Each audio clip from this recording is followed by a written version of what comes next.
You're listening to Cat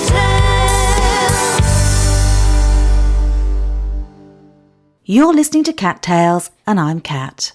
Winning the hearts of a million teenagers in the 80s as lead singer of synth pop group Kajagoogoo, Limahl wowed us with debut smash hit single Too Shy. Two more top 20 hits quickly followed, but after producing only one enormously successful album, he was unceremoniously sacked by his bandmates in one swift phone call. Embarking on a solo career, Limahl bounced back with an incredible hit and title track to the film Neverending Story, and continues to make music to this day, releasing an album earlier this year and reworking his lovely festive track One Wish for Christmas to reflect COVID Britain. This is the one with Limahl. Welcome to the show, Limahl. Good to be able to speak to you. I've been reading up about you again recently. Now, I'm familiar with you because I remember back in the day with Kajagoogoo, I remember you there strutting your stuff.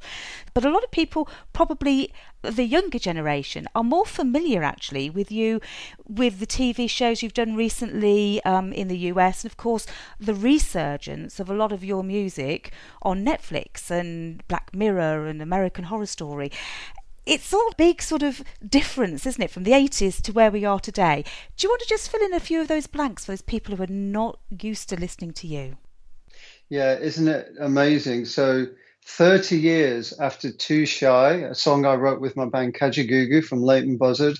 I'm from Wigan. The band lived in Leighton Buzzard in Bedfordshire. And I went to live with Nick, the bass player, and his girlfriend at the time. We had a dream. It came true. We spent 18 months, 2 years gigging, writing songs, making demos, got signed by EMI Records. Nick Rose from Duran Duran produced the album, and the rest, as they say. So I was just wondering, what has it been like to be in the business that length of time? Because so many people, come through to the music business, don't they? And then they have a massive, sensational start to their career like you did with Kajagoogoo. And then they just, fade away. How have you managed to actually remain in there? One of the reasons, Kat, is that Too Shy and Neverending Story have become these kind of, and I'm saying it, but other people say it, they're calling these songs classics, 80s classics. Yeah. And nobody was interested in the 80s up to about 1997. Never were the 80s more out of fashion than from 1990 to 1998. And what happened was one of the major record companies released the first 80s compilation. And I'll never forget, because I'd moved into music production, a bit like a footballer that goes on to become a football coach or a manager, or an actor that goes on to direct. Mm-hmm. I thought my life would be behind the sound desk rather than in front of it. Mm. And I was fine with that, because at least I was still working on music. But I got a phone call because a record company released an 80s compilation, and it went to number one in the charts. Quickly followed by a second 80s compilation that went top five. And both of these albums contained either Too Shy or Neverending Story, or Only for Love, or Uta Beer, or Hang On Now. And so I got this call, and this agent said to me, I've got 8 shows for you if you're interested, live shows. I went back to the recording studio that I was running in Shepherd's Bush, and I talked to my musical partner, and he said, yeah, let's do it. And that was it. I thought it would be like 8 shows and it would be a flash in the pan. And here I am 20 odd years later. I've been basically gigging around the world on the strength of those 2 songs. But yes, of course, I sing other songs, but I will get lynched by the audience if I don't sing Too Shy or Neverending Story. Oh, you would, wouldn't you? Crikey! Because I mean, they're your signature tunes. Let's be honest about that. And I should think that people are standing there and they're ready to join in, because they're those kind of songs that you can sing at the top of your voice, you can have a dance with, and that's the success of them, isn't it? That's my favourite part of the show, when I get the audience to sing, ah, or Shy, shy, I do. That's the best bit. And when that happens, when you got 10,000 people singing that, and then you just see everybody holding up their mobile phones, recording, videoing it, and turning their cameras around, it's great. It's It's great. wonderful.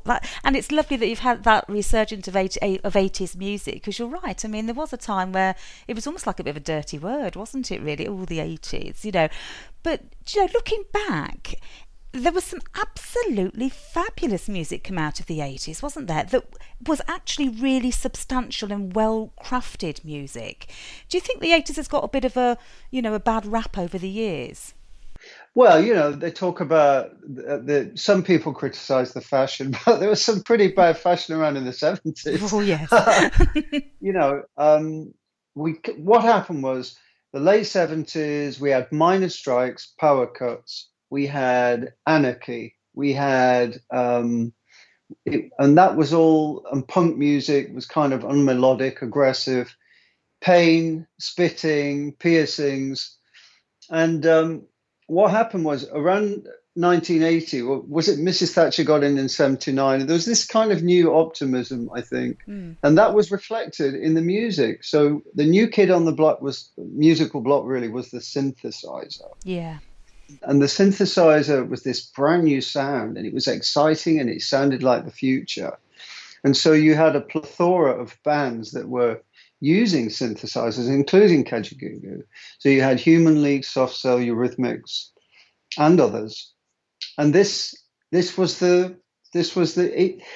to go with the new sound, of course, we had these fun names, Eurythmics, Bananarama. These would play on words, Kajagoogoo, and then you had the images, and it was more colourful. It was less.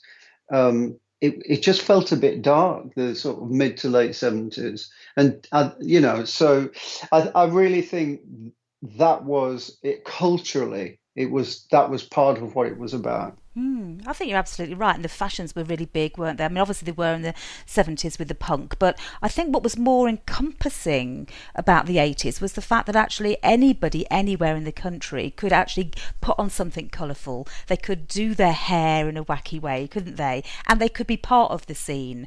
Whereas, in the 70s, you had to be in certain geographical areas really to feel part of it. Yeah. And as I say, everybody wanted to, it's natural as humans, isn't it, to most of us to be optimistic about the future, the hope for the future. I'm one of those people. I always think of my cup as half full. Yeah. Try to. You have to survive mentally, I think. You've got to be positive because, in the 24-hour news world that we live in, it won't be difficult to get depressed about stuff. Oh, God, you're telling me, especially at the moment. Oh, boy. Oh, dear. Everything's really depressing at the moment, isn't it? So we need music and entertainment more than ever. And actually, this is the segment, this sector of industries that's really suffering, isn't it? Oh, I had a diary full of gigs, live gigs, usually music festivals or something similar like that throughout 2020. Of course, they all got cancelled. The last show I was a guest singer on the X Factor in Denmark, Right. in February. And then when I came back, it all kicked off and everything was cancelled. But what's been interesting is that it's given everybody a chance to do DIY at home, clear out the attic or the garage. Or if you're creative, as in my case, revisit the song "One Wish for Christmas" and reproduce it, because suddenly there was time. And with technology, being able to work remotely, if you can't get together with people because of COVID restrictions and stuff. So I think it's been very interesting for musicians and people who create at home, having all this time. Yeah, you're right, actually. And what else is there to do but use your own skills and that creativity, as you say, it's a good way of passing the time, but keeping your sanity as well. Oh, boy. Absolutely. I don't know. I need a reason to. I need a reason. Otherwise, I'll sleep till midday. I know the feeling. I like. It's quite nice having. Quite. I'm quite busy at the moment with promotion for the single. In fact, I say at the moment, I've had such a busy year.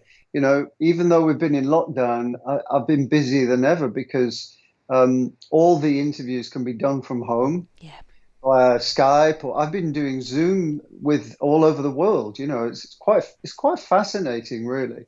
terrific. Yeah, I like to get up and go for a walk in the winter, especially because it's dark at 4 and suddenly you've missed the day. So if I get up early, have breakfast, go for a walk, at least I feel like, I've got out and got some air before I hit the office. Yes, absolutely. I know exactly what you mean. And does it also give you that inspiration to, go back and have a look at some of your previous work? Like we're talking here about One Wish for Christmas, and that was a song that you had already, recorded, haven't you, under the title of London for Christmas? Is that why you went back? Because you're just sort of thinking, how can I be creative, or what's inspiring me at the moment? I mean, what was the process like for you there? Yeah, I mean, I loved the song in its original form, London for Christmas, because I'd always wanted to write a song about London, and I'd always wanted to write a Christmas song. And I met the piano player from the Savoy Hotel. He's still there. He's been there 10 years plus, about 3 days a week in the American bar, John Nickel. And he's really talented uh, jazz pianist and singer. And he happened to live close to me in North London. So we got together for some songwriting. And 7 years ago, we wrote London for Christmas. In the lockdown, I was thinking about the lyrics of the song and how they talk about all these really nice things that we can't do this year. A cocktail bar, a romantic trip away, city break, hotels, etc. So I actually contacted the co-writer and producer Ian Kernow in June, and I could see that there was going to be time, and the lyrics felt relevant this year. He couldn't find the files, couldn't find them in July, couldn't find them in August. Oh, no. Then during the process of reproducing it, which was the plan, I just got this lyric change idea. WhatsApp the guys straight away, John and Ian, said, "Guys, what do you think of One Wish? I just had it this morning in bed." John was like, "Yeah, great." Ian was like, "Oh, don't know," but yeah, we persuaded him. Thankfully, I think he likes it now. Brilliant. So it's been an amazing journey. The song, you could say that it's one of the. Do I get an award for having possibly taken one of the longest periods to complete a song, 7 years? You might well do, actually. And it'd be well deserved because it's a great song, let's be honest. The results are really lovely, and you've got those orchestral parts now, haven't you, as well? The strings and stuff like that, which makes it feel really lush. Yeah, we added a lot. The guitarist lives in Wolverhampton, and that was all done remotely. Again, it's just great exchanging files. And it's a guitarist I met on the Jane McDonald show that I did last October. Mm. It's amazing how you connect the dots. Um, but no, I'm absolutely thrilled with the result, and it means more to me personally because logistically, I had to do so much logistically behind the scenes to get it to this point. I almost can't believe I'm sat here talking about it because even when the recording was done, right up to the last minute of hearing the final mix, I kept thinking, we're not going to make it this year. We're not going to make it. It's just not going to happen. And then finally I heard the mix. I was like, oh, wow, that sounds fantastic. And then the video was the next big challenge. And then lockdown came and COVID was out there. And it's like, can we get all these people together in a safe place? And can we film? Yeah. And all of that. Yeah, it's really, really tricky. So it's like a huge weight off my shoulders. And it's a thrill just to be sat here talking to you about it.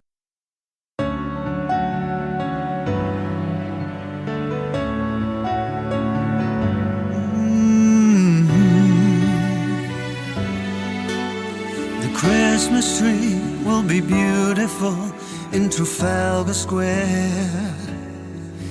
We'll do Selfridges for shopping, then cocktails in Mayfair. And you'll be looking pretty through my camera lens as we hear the chimes of Big Ben from our boat trip on the Thames. One wish for Christmas, gotta be with you. One wish for Christmas, baby, just us two. December is that time of year when memories become souvenirs. One wish for Christmas with you. The weatherman says we are in for lots of snow. Just take a taxi from our hotel to catch that West End show. And later on, a midnight spin on the London Eye. Then let's stay awake till the morning, watch the stars fall from the sky. One wish for Christmas, gotta be with you.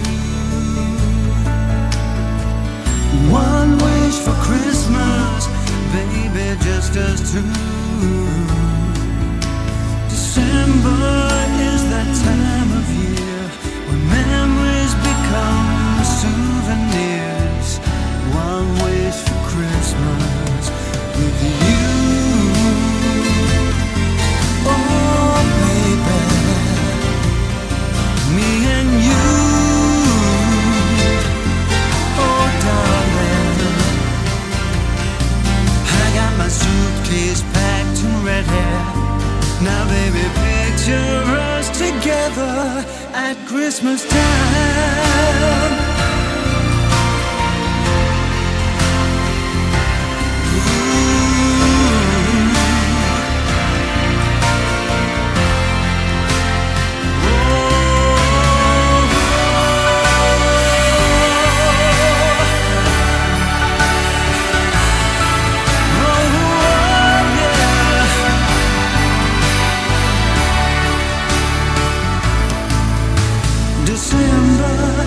That time of year when memories become souvenirs. December, just forget your fears and cherish those we hold so dear.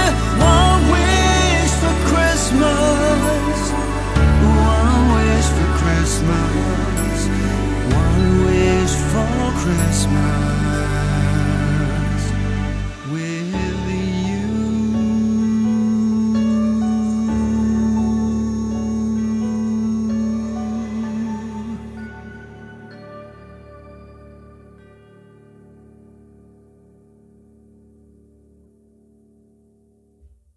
Hi, I'm Limahl of Kajagoogoo and the Neverending Story.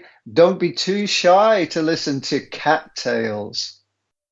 So, in terms of Christmas, it's lovely having a Christmas song because it makes us feel nice and Christmassy beforehand. And God, do we need it this year, don't we? I mean, is your Christmas going to be changed significantly because of COVID, or have you got your plans in place? How are you going to manage it this year?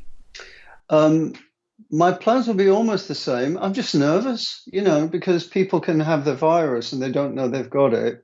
And young people, so younger members of the family. I normally go up to my sister's in Hertfordshire, and my mum will be there. Now, she's 82.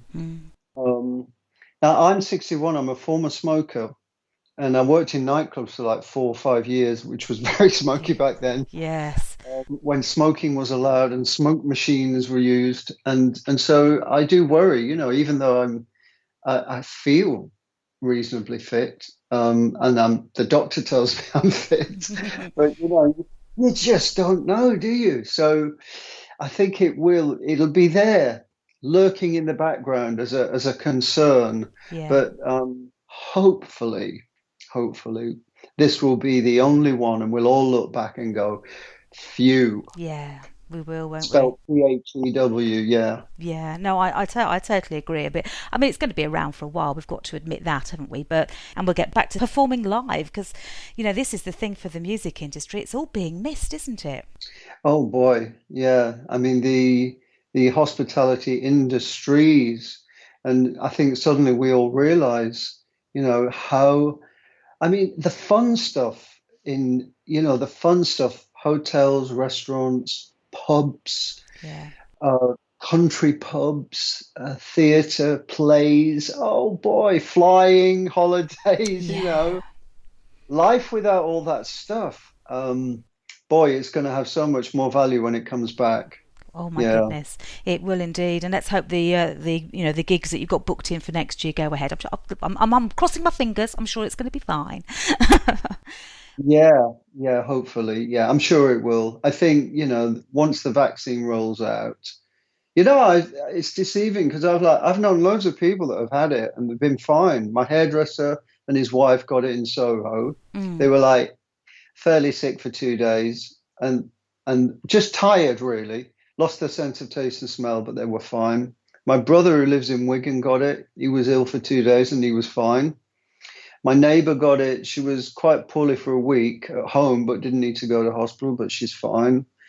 And so you think, you could be lured into a sort of sense of, oh, it'll be okay. But, you Yeah. just don't know, do you? Because you hear these horror stories. Well, you do, and you could just be that one person who it affects badly, and then life's upside down again, isn't it? And that's it's not worth the risk. And it's also, as you said before, about who you take it to, isn't it? You got 82-year-old mother, you don't want to pass it on to her. Absolutely, absolutely. So, fingers crossed. I think we're all going to feel better this Christmas and New Year because there is light at the end of the tunnel now. Yes. So gigs next year. Oh boy, are we going to enjoy those first gigs, those first theatre shows, those first, Everybody's going to go wild. Wow. It's going to be one big party, isn't it? Absolutely, absolutely. It'll feel like the 80s again, won't it? Yeah, I'll be an 80s pop star, fast approaching 80, but back in the 80s. Yeah, but you'll still be there doing it, and that's the main thing. Hopefully. Just rewinding a second back to those times in the 80s, and you've got Kajagoogoo, which was going so enormously well, achieving global number ones, etc. And then it all kind of stopped for you, didn't it? Because it was like, that's it, no more Kajagoogoo for you. You were onto your solo career. Did that sort of like, oh crikey, it must have been a shock at the time because you were on a trajectory to real stardom, then it stopped. How did it all feel for you? Well, the most important thing to mention there, Kat, is that for people who don't know, I was fired in a phone call by my band. Oh boy. The day after we played to 40,000 people at a music festival in Finland, I had no idea that was coming. And I know, crazy decision by the band because I'm sure they've regretted it because they claimed at the time that they didn't like being a teeny band, and they were a four-piece before I joined them, you see, and they were quite artsy, and suddenly they were teeny idols, and they didn't like it, and they thought it was my fault. It's partly my fault, I guess, but the Beatles were a teeny band, Duran were a teeny band, Wham were a teeny band to begin with. Exactly. Yeah. You evolve, you grow. Of course. Your audience comes with you. So I think that would have happened with Kajagoogoo. So it's always going to be a big what if. Yeah. Never know. We only made one album. Oh, amazing. And look how iconic that one album has been. And then for it all to stop, and it's like, you're right, it's that what if. What happens, what if you'd carried on? I mean, it's just, yes, it's probably one of those regrets in your life, isn't it? Not my regret, because I didn't. Well, it is a regret, but it wasn't my decision. No. I just got fired in a phone call. I was like, what? Oh my diary was absolutely rammed with anything and everything to do with the band for about a year because so much is planned in advance. Of course. But the irony is, you see, if the band hadn't broken up, would I have got the opportunity to work with Georgia Moroder on that movie soundtrack, The Neverending Story, which has been so important really in my career. It's still, as you say, last year was used in Stranger Things on Netflix, and the monthly streams after that broadcast went up from 300,000 to 1.5 million. Wow.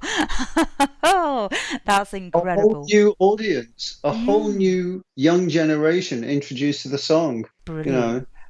And Amazing. it's very exciting. I had a gig in, now where was it? It was in Berkhamsted. I did a private show in Berkhamsted. This would have been last October, October 2019. And when I got to Neverending Story in the set with my band, and I started talking about it, a bunch of kids ran in because it was a private event. And so there were some children of the families, and they come running in. They're all stood at the front, and I'm looking at them, and they're just like, he's going to sing Neverending Story. He's going to sing Neverending Story. So excited. It was really like being, in front of the teenage fans in 1982 again. All over again. How wonderful is that? That's great. But a new audience and a new time. I know, it is. It's a weird thing, Neverending Story, because I always think it sounds like a ballad. It's very long notes. Turn around, see. It's very, very singable. It's very easy on the ear, but it's got not a disco beat, but it's up tempo. It's 126 beats per minute, which is reasonably fast. Yeah. I'm singing it now. I'm singing it in my head. It's a weird one because ballads are hard. Ballads are hard at gigs, and they're hard on radio shows. It can put an audience to sleep. I mean, every performer will tell you that. I can do an hour show and I'll only put one slow number in the set because, you've got to be, it's tricky with live audiences. They usually want to be up, up, up. And you wouldn't get, I don't think Neverending Story would get the airplay, the continued airplay that it gets around usage around the world that it gets if it was a pure ballad. But it's a ballad with a beat. Yeah, absolutely. And it's a ballad that everybody can join in and sing, can't they? Especially the O-O. Yeah, yes, exactly. Or probably it's only an international lyric. Terrific. I love international lyrics. Doo-doos, there's a doo-doo in Too Shy. Yeah. Do-do-do-do-do-do-do-do.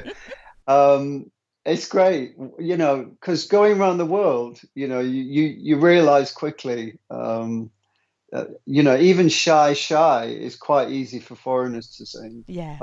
Yeah. And today's music, crikey, they don't squeeze a lot in. And I'm thinking, how are non-English speaking listeners gonna learn that, or sing along to that?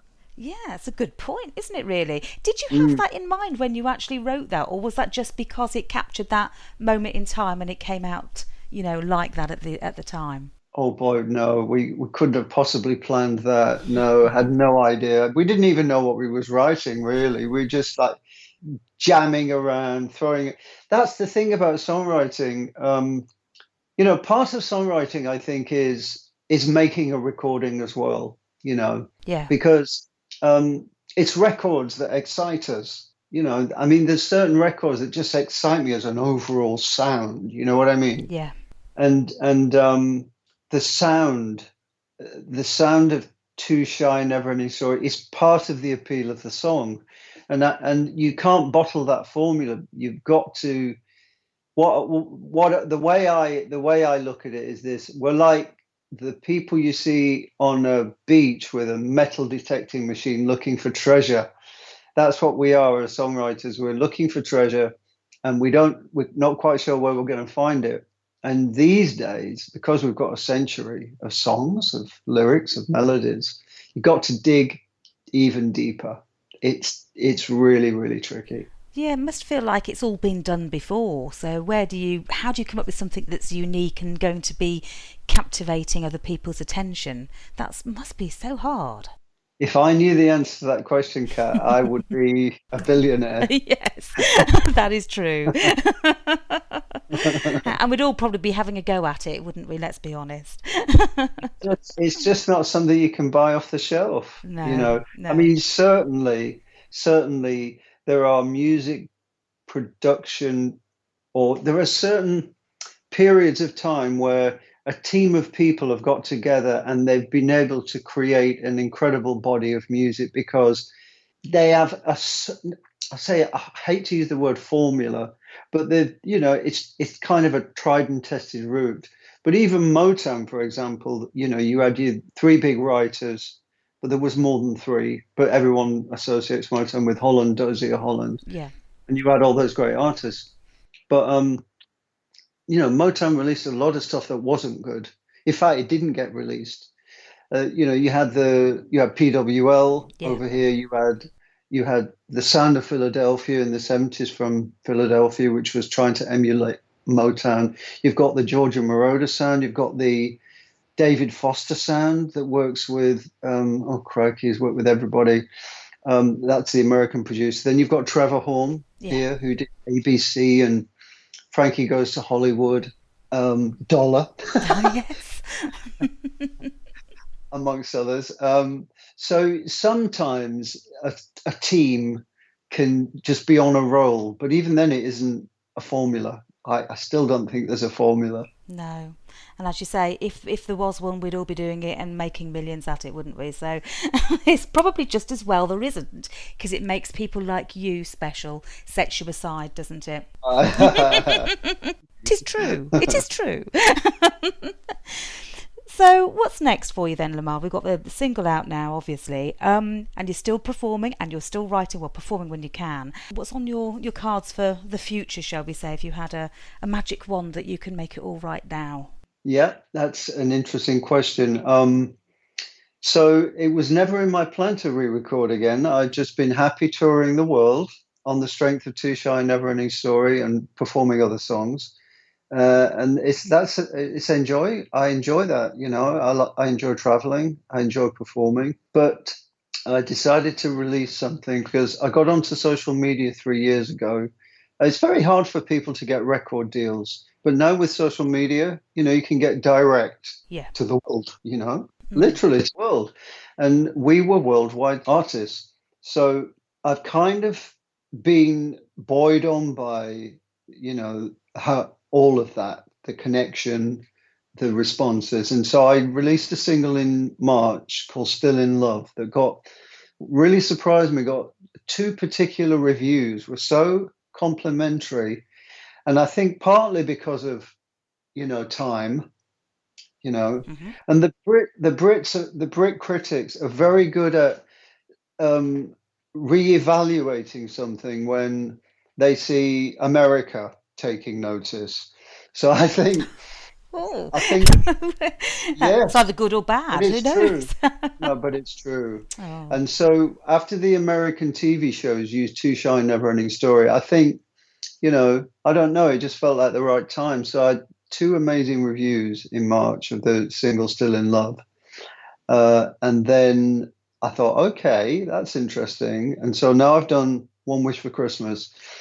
And now, to answer your question with a long answer, next year I'm probably going to put an album together. Good. But I'm going to take my time looking for those, digging for that treasure. Yeah. I'm not just going to throw something together. There's no deadline. There's no pressure. There's no record company breathing down my neck saying you must do this, must do that. And then I'll kind of see where that goes. So that will take up a lot of my time between that and getting back out there live. But that's exciting. It is.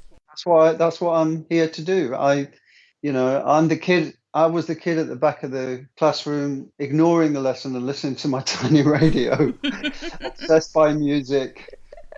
And it paid off. It did.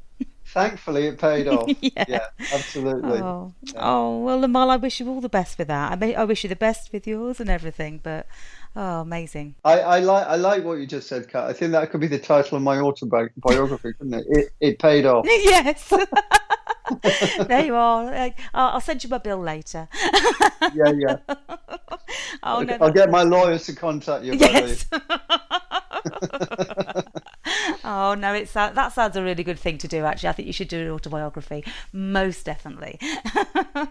Get it all down. Tell your story. Well, Cliff's done a book at 80, hasn't he? So might be a while yet. Yes, you've got a couple of decades to squeeze it in there somewhere. Boy, it'll be a thick book. Yes, and still lots of stories to make as well as tell, and that's the good thing. Oh, Absolutely. dear. Well, thank you so much for your time, Limahl. It's been absolutely wonderful speaking with you. It really has. That's fantastic. It's been a pleasure, Kat. Oh, thank you so much, and we'll definitely do it again. All right. All right. I'll talk to you when the album's ready. Yes, definitely. See you in 12 months. Yes. See you thereabouts. Will do. I'll be here. Okay. Take care, Limahl. Speak soon. Take care. Bye. Bye. You've been listening to Cat Tales. To listen again to this and other tales, go to cattales.co.uk.